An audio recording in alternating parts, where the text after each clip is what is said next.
BrianTheBlue, and welcome back to Current Calamities, where I take a break from the past to look forward to the future with the games of the present. Now, for copyright reasons, I can't sing the obvious tune, as I'm sure y'all would love to hear my singing voice. But I can say this. Cowabunga! The Cowabunga Collection, a collage of our Heroes and a Half Shell's classic and obscure games from the 8-bit and 16-bit eras. Did I watch them when they were popular? No, because I wasn't born yet. Have I ever watched anything TMNT? I recall watching a few episodes of their modern shows and have seen a couple movies, but I was a Power Rangers kid growing up. I watched Ninja Storm and Wild Force, which is kind of depressing looking back, as both Red Rangers haven't turned out to be the best role models. So why not look up to a bale of turtles? I've been getting some of the games that are in this compilation. 3 out of these 5 I've acquired this year. I haven't played all of them to completion, but I played them enough to know they have something the Rangers don't: legendary games. Oh, sick burn. Looking forward to the comment section later. I know I'd be looking at another compilation game this season, as there seems to have been a lot of them released this year. We looked at the Pac-Man Museum not too long ago, I got the Capcom Fighting Collection as well, and Konami's been releasing collections left and right, and they're back at it again with our Heroes and a Half Shell, so without further ado, let's kick shell. Starting off strong with the familiar opening those that have watched the show or played the game should be familiar with. I already got a head start and played through the 2 arcade games that I never played before. They were enjoyable beat-em-ups much like their console counterparts. And I think the best way to start this off is to compare this with these and see the differences. And let's get the obvious out of the way. The visuals look like they've barely aged a day. Between all the games I could play and compare, most of them still held up well in the visual department, and it's great to see the Turtles in Bits turned into quality HD ports. Sure, some of them still had some graphical limitations in a few games and some slowdown in others,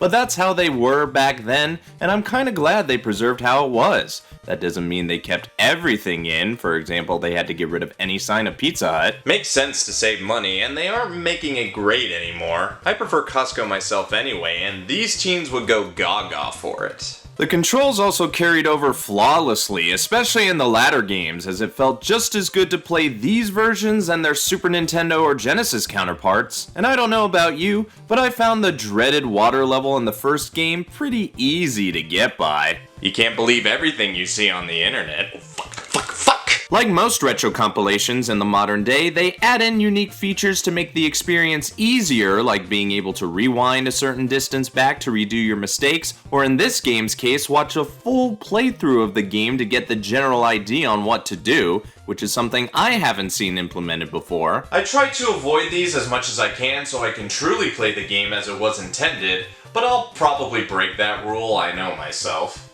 Also, support your favorite long play channel.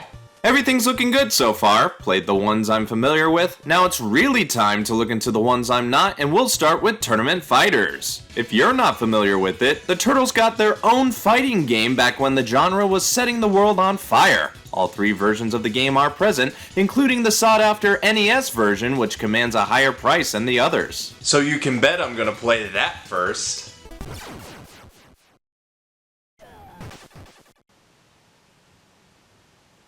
Is it valuable because it's TMNT, or it's a piss-poor port? That's a bit unfair of me to say playing for the first time, but I did get my shell severely handed by my opponent, and I barely have anything to work with considering I only have a control pad and 2 buttons. I would say it wasn't the smartest idea to put a fighting game on the NES, but I have played a better example courtesy of my brother Kevin.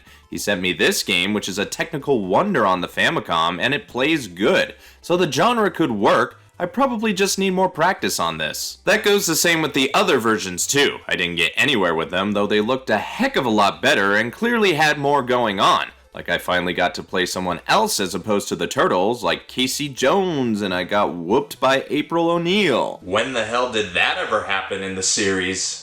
We'll just move right along to the final few games, being those released on the Game Boy. If anything came out for Nintendo's consoles and was popular enough, they were bound to get games on Nintendo's highly popular handheld, and I find it funny that they kept the Ultra Games branding on some of these games. That was Konami's shell company they had to get around Nintendo's licensing rules at the time. Acclaim did the same thing with LJN too. It was a smart move. I haven't seen any of these games when I'm out looking, but from what I played, the Fall of the Foot Clan is pretty simple as it should be since it's on the Game Boy. Back from the Sewers I think was even more simplified to the point where it may have been overly simplified or a little easy to my liking. And the rare Radical Rescue is probably rare for a reason. It's more of a Metroidvania, which will take more time to play and figure out where to go and what to do. But in between not knowing, there's still a whole lot more to toggle around with that makes you think Konami actually cares again.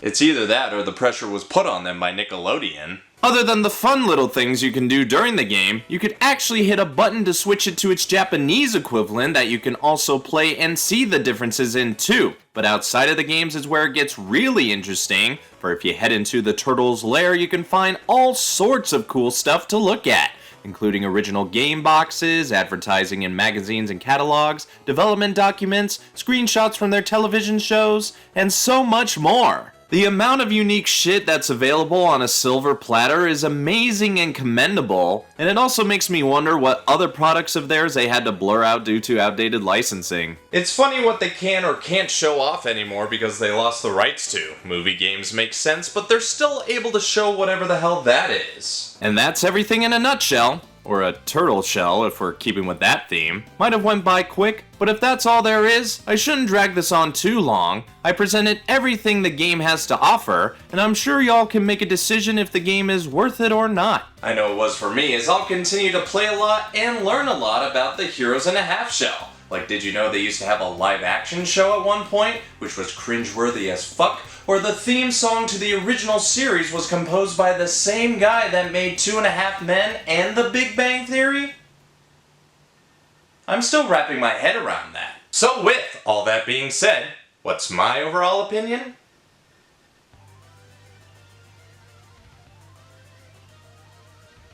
With the many compilation games coming out this year, it may be tough to choose which one might be the best, but none of them will be as radical as this one. The Cowabunga Collection is a fantastic showcase of the Turtles' past glory, now upgraded for a new generation, or the generation that played it before, to enjoy now with a great selection and many bonus bits on top of it. If you're a fan of the franchise or not, you still can't go wrong with it. With its many classic and obscure titles on offer, it's one I'd recommend without question.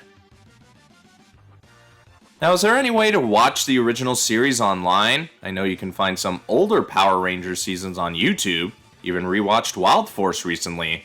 The Rangers kinda have TMNT beat in most departments, all except good games.